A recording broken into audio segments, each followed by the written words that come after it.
Hey everyone, we have just completed 2 weeks in the Galapagos Islands on a complete Galapagos tour on the Yolita with G Adventures. We want to share our review with you and how awesome this trip has been. Thumbs up or thumbs down? Oh, I think it's thumbs up. It's the Galapagos Islands. I don't think you can ruin it. All right, well, a quick overview of the ship that we're on, the Yolita II. It is 16 passengers. Everybody eats together, so there's 3 tables depending on how it's set up. If there's less people, but there's like a 6-person, 5-person, 4-person, or 5 people, 10, 16. Yeah, that actually works out. If they're fully booked. Yeah, exactly. And I'm not sure how many crew there is. There's 3 stories. There's a top deck, middle deck that we're on, a bottom deck, and I will actually do a short little tour of the ship after we're done here. Small ship versus large ship. Now, we chose a small ship of only 16 passengers, and we're really glad we did. So we have learned that here in the Galapagos, it's highly regulated. Small ship there's pros and cons, of course, to everything, but a small ship, we're actually to see some places that other big ships can't, because some places every place in the Galapagos are highly regulated, but there are some spots that if you have more than 20 people on your ship, you cannot even go to. So we've accessed a few spots just for that reason alone. So that's a big thumbs up there. So how do you even choose what company to go with? I mean, it's so hard because there are so many companies and so many different types of ship. We chose the Yolita with G Adventures. It's basic, but the price is really good, and overall the value has just been fantastic. You can have nicer rooms. It's going to cost you more, but it really depends on what you want out of your experience.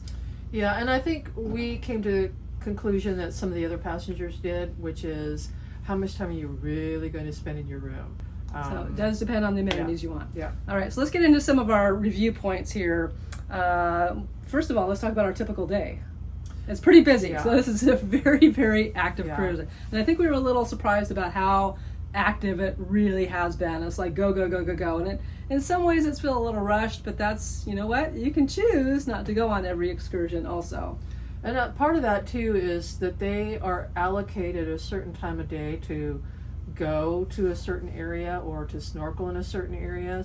Getting back to the typical day, breakfast at 7 in the morning, and usually we are off the boat by either 7:45 or 8 o'clock doing something. Before lunch we'll have a walk and snorkeling, lunch at noon, followed by either snorkeling or walk, and unless again it's a longer walk, like a 2-hour walk, and then you just have one event. And then there's a briefing at around 6:30, typically going over what's coming up the next day and what's our agenda for the next day and what we need to prepare to bring and where, etc. And then dinner at 7, and the rest of the evening's ours. So Woo! So yeah, busy day for sure. But let's talk about, all of the amazing things about this trip. First of all, guide. I would say our guide has been awesome. 2 thumbs up, enthusiastic thumbs up for our guide Milton on this trip. He is extremely knowledgeable, and it takes a great deal of training to be a certified Galapagos guide. And Milton has been able to answer all of our questions. He's been absolutely phenomenal. I would say the only and this goes with the price point too, the only sort of downside for 16 passengers is that we only have 1 guide. Some ships will have 2 guides for that amount of people. So there was a couple times where he was jumping. If we were on a panga ride, he'd have to jump over like halfway to the other panga to give us some of that same information. It worked out, it made it work. And obviously, sometimes as introverts, it's kind of nice to have a little time without all of the talking and information. So I think overall it worked out. But if you want more education of like better guide to client ratio, you might go with another ship that maybe has 2 guides for this amount of people. Moving on to crew. Crew is amazing. Capitan Freddie, super nice guy. The crew is so hardworking. They are up early in the morning. They don't go to bed till late at night. They're absolutely amazing as well. So big thumbs up for the crew. Food. All right. So this is where it gets a little difficult on a small ship, I think. The cook was wonderful. We had a lot of really great meals. The meals did start to get kind of redundant towards the end of the trip, and it's a small kitchen, so they can't make food to order. You know, basically you can't put your order in for something that you want. So the food is served all on a big counter, all in, you know, like 9x13 oven things, and it's usually like shrimp or chicken. We've had a lot of fish. Most of the fish has been tuna, which I'm not a huge fan of. I know people are like, oh, you don't like tuna, but it's not really my thing. And there's been some beef things, and it's always a salad. There's always plenty of food. I would say there was a couple meals lately that weren't really to my particularly liking, but that's okay. It's the way it goes. Definitely on other ships, I think you're going to have more of a choice. I know, obviously, when we did Lindblad, that was a larger ship to Antarctica. There were more choices, but it's a much, much larger kitchen also.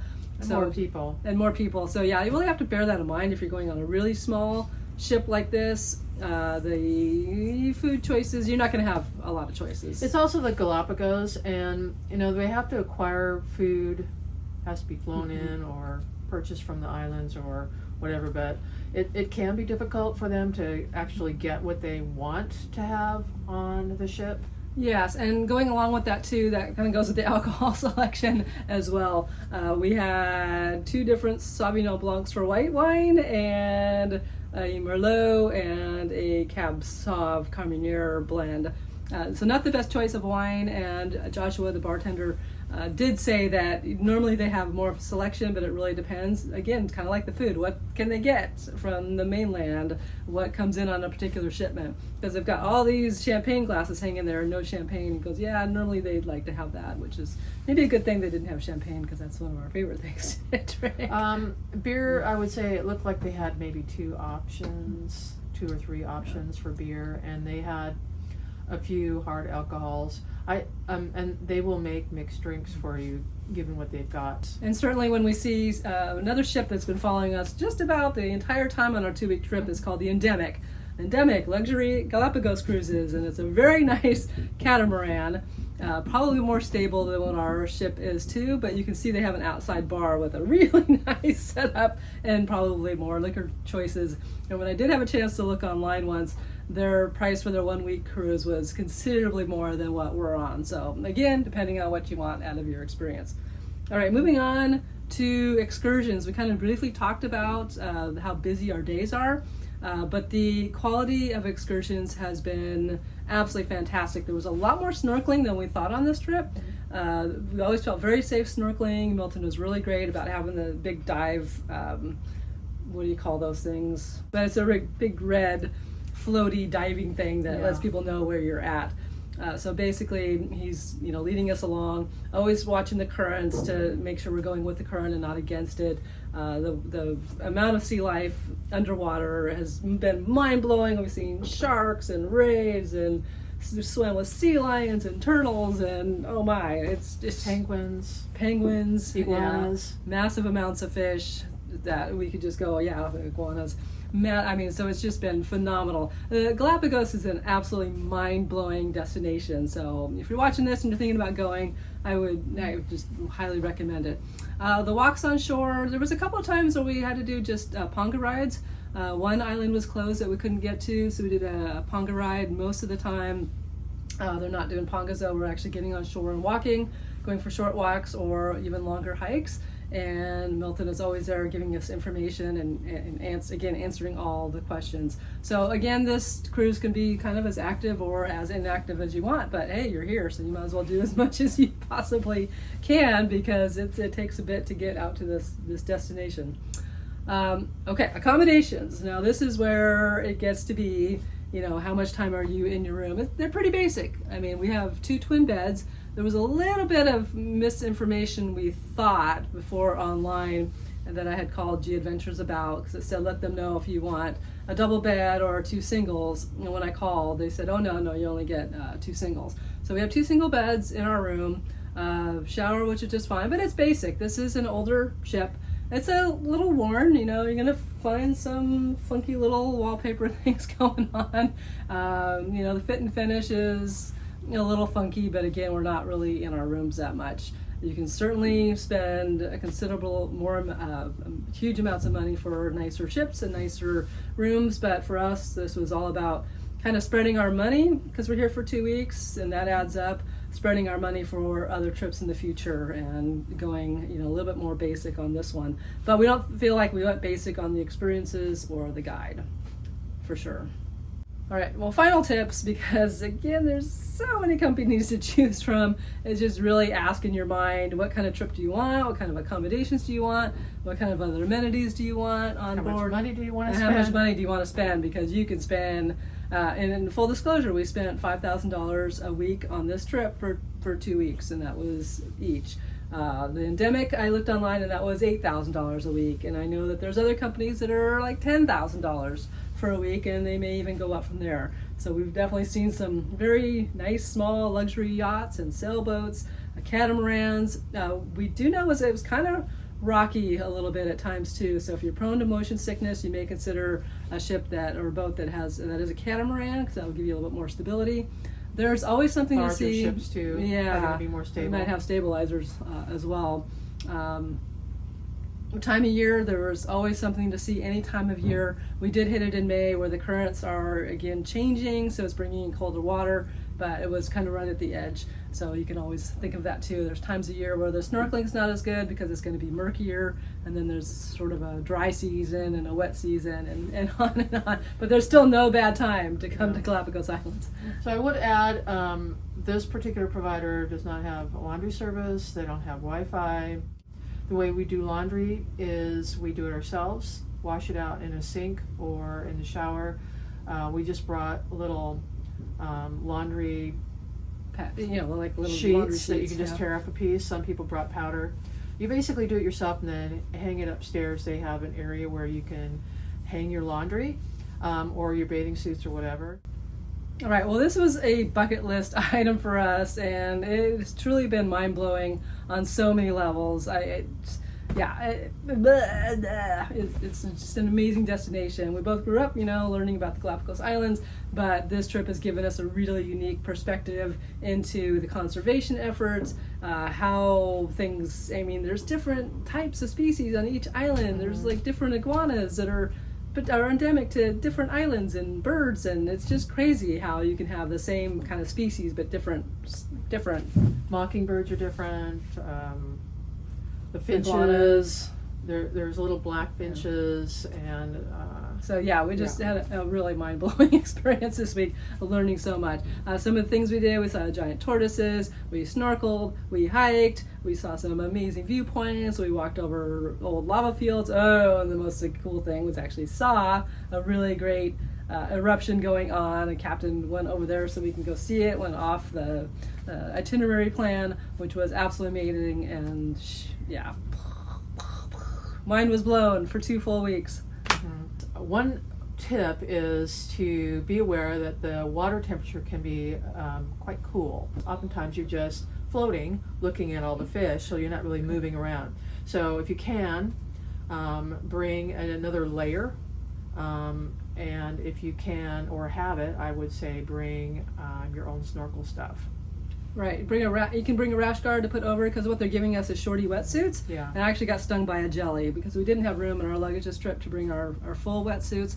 So I know some people have worn like tights underneath their wetsuit or a rash guard under or over their wetsuit, so that you have the long sleeves, better sun protection, and another layer for warmth as well. Again, we didn't have room. If we had, because we were going on to Machu Picchu and hiking the Inca Trail, we really wanted to stick with carry-on only. In the future, if we did a trip like this, we'd probably try and bring our own stuff. Now, their equipment is perfectly usable and good equipment, so there's no worries there. If you don't have your own, you don't need to go out and buy it, because the stuff they had was perfectly fine. Snorkel in the morning and one in the afternoon, and potentially your swimsuit's not going to be completely dry, so if you can bring 2, that's a plus. So let's take you on a little ship tour.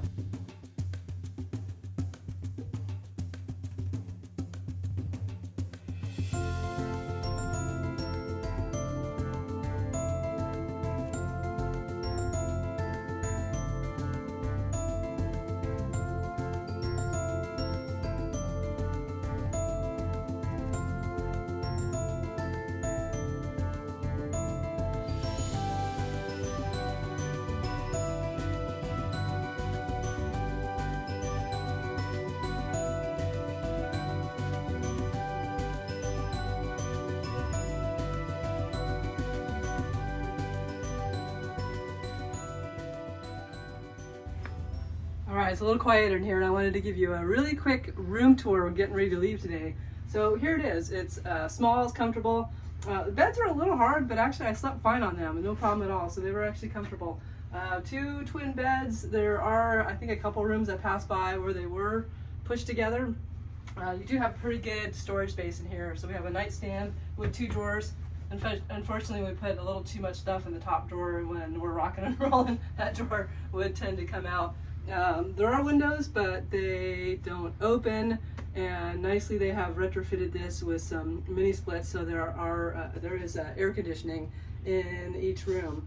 There is 1 chair to sit in, but we actually never used it. Lots of storage space over here too, in this closet, with lots of hangers, so plenty of space to hang stuff up. There's room down below for our luggage, which is awesome, and then more space under here. There is a very large fire extinguisher in here. Curtains, I would say, were a little dingy, but here's the thing to remember: they've got people here every single day. They have fast turnarounds on Sundays when everybody leaves, like today. So I think it's hard for them to keep up with every little thing. Yeah, I mean, the room it was clean, it's comfortable, it's cleaned every day. We've got towels every 2 days on this week. It was like every 3 days on the first week. Yeah, just, little things like humidity issues, but I think you're gonna have issues like that with probably every ship out here, because the humidity can be very, very high. And in the bathroom, we have a shower. Was actually pretty decent, although I would say the hot water was very slow. We had to let it run for a very long time to get in any hot water.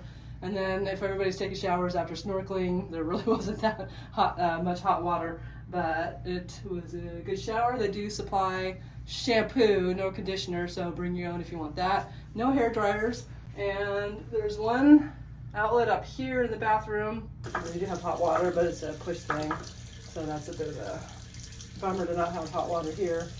Bathroom, you do have to throw your toilet paper, because it is a sensitive system. Throw your toilet paper in the trash bin, which we're used to in the RV anyway.